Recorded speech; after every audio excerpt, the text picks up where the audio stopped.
Examiner family yes, അപ്പോൾ important ആയിട്ടുള്ള ഒരു അപ്ഡേറ്റ് നിങ്ങൾ എല്ലാവരെയും അറിയിക്കാൻ വേണ്ടിയിട്ടാണ് ഈ ഒരു വീഡിയോ. സോ മാക്സിമം ഫ്രണ്ട്സിനൊക്കെ ഒന്ന് ഷെയർ ചെയ്യാം. യെസ്, മറ്റൊന്നുമല്ല, നമ്മുടെ എക്സാമിന്റെ ഡേറ്റ് ചെറിയൊരു വ്യത്യാസം വന്നിട്ടുണ്ട്. 23-ാം തീയതി നടക്കേണ്ടിയിരുന്ന എക്സാം 25-ാം തീയതിയിലേക്ക് മാറ്റിയിട്ടുണ്ട്. യെസ്, അപ്പോൾ 23-ാം തീയതി നമ്മുടെ ബയോളജി കമ്പ്യൂട്ടർ സയൻസ് എക്സാമുകളായിരുന്നു നടക്കാൻ വേണ്ടിയിട്ടുണ്ടായിരുന്നത്. സോ അത് 25-ാം തീയതിയിലേക്കാണ് മാറ്റിയിട്ടുള്ളത്. സമയത്തിൽ വല്ല മാറ്റമുണ്ടോ? ഇല്ല, സമയത്തിൽ യാതൊരു മാറ്റമില്ല. എങ്ങനെയായിരുന്നു നമ്മുടെ എക്സാം നടക്കാനിരുന്നത് അതേ ടൈമിങ്ങിലായിരിക്കും നടത്തുന്നുണ്ടാവുക. ആൻഡ് ഇതിന്റെ റീസൺ എന്താണെന്ന് ഷിംസർ പറഞ്ഞോളൂ. യെസ്, മറ്റൊന്നുമല്ല, കേട്ടറ്റ് എക്സാം നടക്കുന്നതുകൊണ്ടാണ് അവർക്ക് റൂം വേണം എന്നാണ് ആവശ്യപ്പെടുന്നത്. അപ്പോൾ നമ്മൾ എക്സാം തൽക്കാലത്തേക്ക് എന്ത് ചെയ്യണം, 25-ാം തീയതിയിലേക്ക് മാറ്റുകയാണ് കേട്ടോ. അപ്പോൾ അതുകൊണ്ട് തന്നെ നമ്മളുടെ സ്റ്റഡി പ്ലാനിൽ ചെറിയ ഒരു ചേഞ്ച് ഉണ്ടായിരിക്കും. സോ അതും കൂടെ നിങ്ങൾ അറിയിക്കാൻ വേണ്ടിയിട്ടാണ് ഈ ഒരു വീഡിയോ.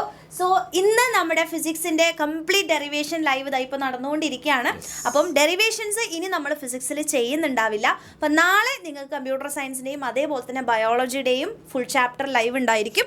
അതിനുശേഷമുള്ള 2 ദിവസം നമ്മുടെ ഫിസിക്സിന്റെ ഷുവർ ക്വസ്റ്റ്യൻസ് അല്ലേ, 22-ാം തീയതി ഞായറാഴ്ചയും അതുപോലെ 23-ാം തീയതി തിങ്കളാഴ്ചയും ഫിസിക്സിന്റെ ഷുവർ ക്വസ്റ്റ്യൻസിന്റെ ലൈവുകൾ ഉണ്ടാവും. പിന്നെ നമ്മുടെ ബയോളജിയുടെ എക്സാമിന്റെ തലേ ദിവസം എന്ത് ചെയ്യുന്നു, 24-ാം തീയതി ബയോളജി അതുപോലെ തന്നെ കമ്പ്യൂട്ടർ സയൻസ് കേട്ടോ. ഇനി കമ്പ്യൂട്ടർ സയൻസ് ആര് അടി ഉണ്ടാക്കണ്ടാക്കാം. ബയോളജിയുടെയും കമ്പ്യൂട്ടർ സയൻസിന്റെയും ഷുവർ ക്വസ്റ്റ്യൻസിന്റെ ലൈവ് ആയിട്ട് 24-ാം തീയതി നമ്മൾ കാണും കേട്ടോ. ഓക്കെ, അതേപോലെ തന്നെ എന്തോ ചോദിക്കാനുണ്ടായിരുന്നു പറഞ്ഞില്ലേ? അത് മറ്റൊന്നല്ല, ഇന്നിപ്പോ ലാംഗ്വേജിന്റെ എക്സാം ആയിരുന്നല്ലോ. ഹിന്ദി എക്സാം വളരെ ഈസി ആയിരുന്ന പറഞ്ഞത്. നമ്മൾ പ്രഡിക്റ്റ് ചെയ്ത പോലെ ഒന്നും കാര്യങ്ങൾ വന്നില്ല.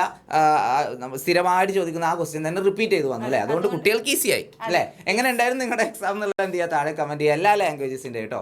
യെസ്, അപ്പോൾ നിങ്ങൾ ഈ ഒരു വീഡിയോ മാക്സിമം ഫ്രണ്ട്സിലേക്കൊക്കെ ഷെയർ ചെയ്യാൻ, ഇനിയുള്ള ദിവസങ്ങളിൽ അടിപൊളിയായിട്ട് ലൈവ് അറ്റൻഡ് ചെയ്യാനും പഠിക്കാനും തയ്യാറാവാം. ഓക്കെ.